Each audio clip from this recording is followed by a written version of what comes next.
welcome to Red Lipstick. So today I wanted to share with you my most recent skin update from my excess skin removal surgery. I have not done a video like this in a very long time. It's been over a year since I've done an update. So I got my excess skin removed from my arms and my stomach after a 104-pound weight loss back in 2016. So January 2016 is when I had my surgery.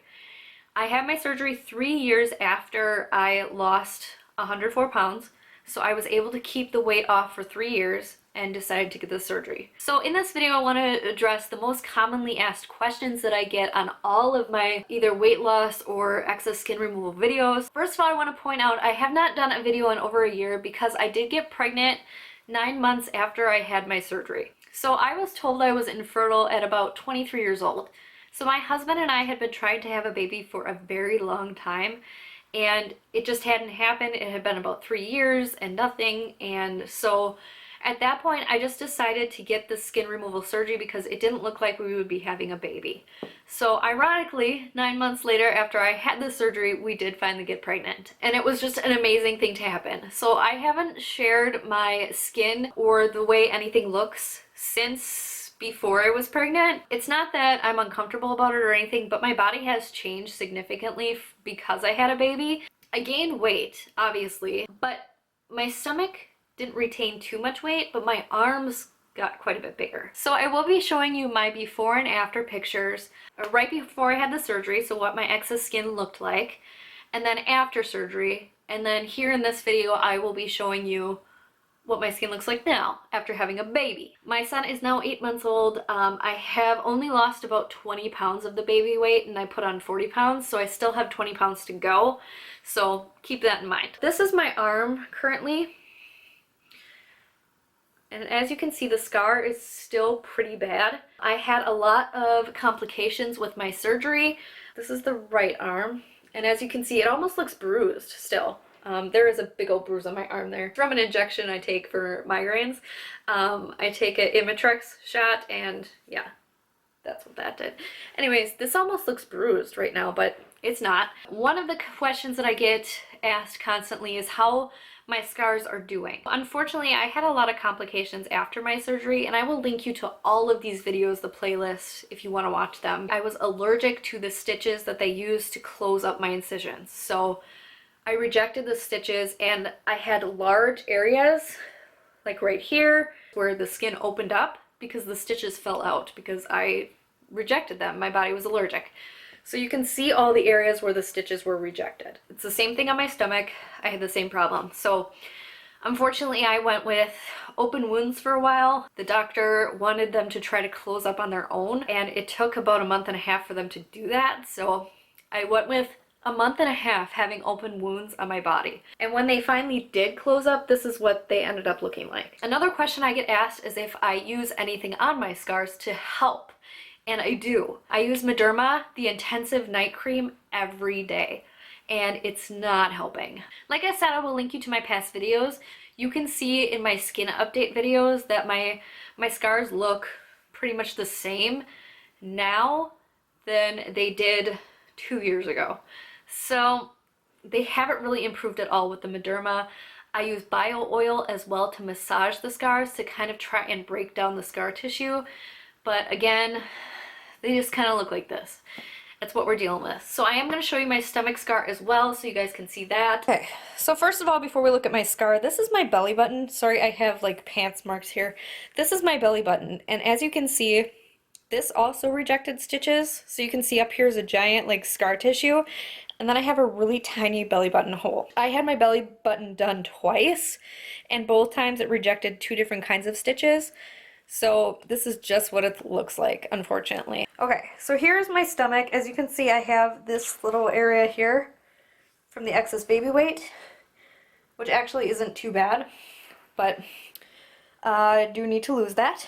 Anyways, here's my scar, and it goes down pretty far, so I don't want to like flash anybody. But you can see it's really, really raw and red. This area right here was a huge open wound that rejected stitches.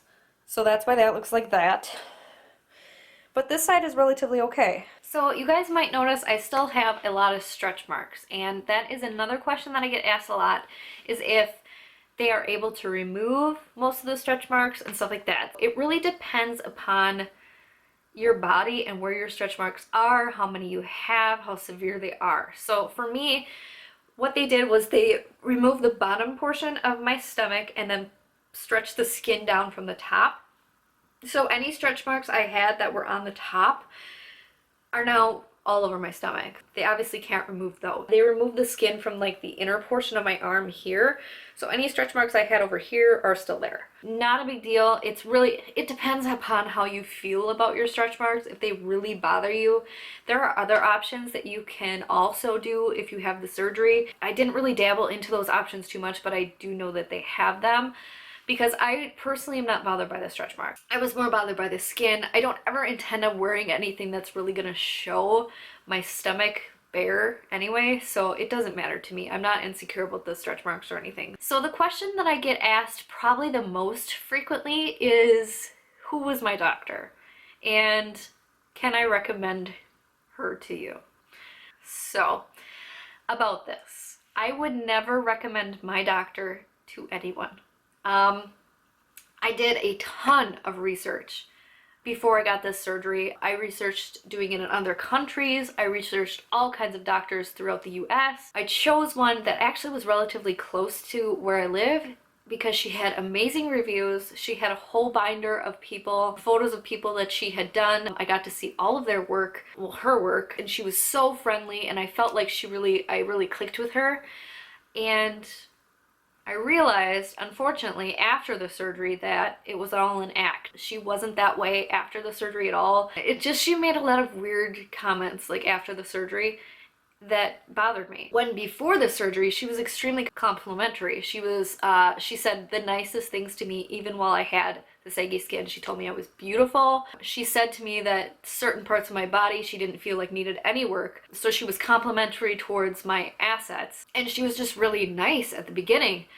And it all just changed after the surgery. So I did not enjoy my experience with her, and I certainly would not recommend her. And actually, after I had my surgery done, the nurse from the office had actually called me and said, would you willing to do a TV interview talking about your experience with the surgery? I said to her, only if I'm allowed to truthfully share my experience, because as you know, I had a lot of complications and there are things I'm unhappy with. And she never responded to me, so I assumed that that meant they didn't want me to be honest. Definitely do your research, check out reviews. You will get to see all the dirty details of a doctor who may seem great, actually is not so great. Granted, I did a lot of research and still got a crappy experience, but I am happy with the results overall. There are aspects that I'm unhappy with. Obviously, the scarring and stuff like that, I'm a little unhappy with. But the main thing is the fact that my arms are two different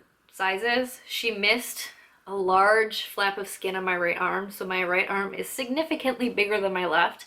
You guys can probably see that this one is bigger than the other one. So probably the second most frequently asked question is, how did you lose the weight? I want to point out I did not have gastric bypass surgery.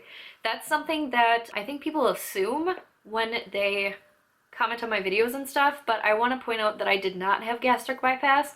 I lost the weight myself with a personal trainer. I did struggle with some eating disorders during that time. I did have anorexia and bulimia. I do talk about that in my eating disorder video, but yeah, I was working with a personal trainer. I worked out 3 days a week with a trainer and then worked out on my own, and I didn't eat very much. So that's how I lost the weight. Another question that I get asked is people who are in the process of losing weight, they tend to ask me if they will have saggy skin, and I really just want to point out that it has to do with genetics, unfortunately. You're really not gonna know if you're gonna have saggy skin until you start to lose the weight, unless you've had someone in your family who lost a lot of weight and you can ask them what their situation was, because it all has to do with how you're composed genetically. So it varies for everyone, and it can also be a situation where, like me, I worked out 3 days a week with a trainer and then I worked out on my own.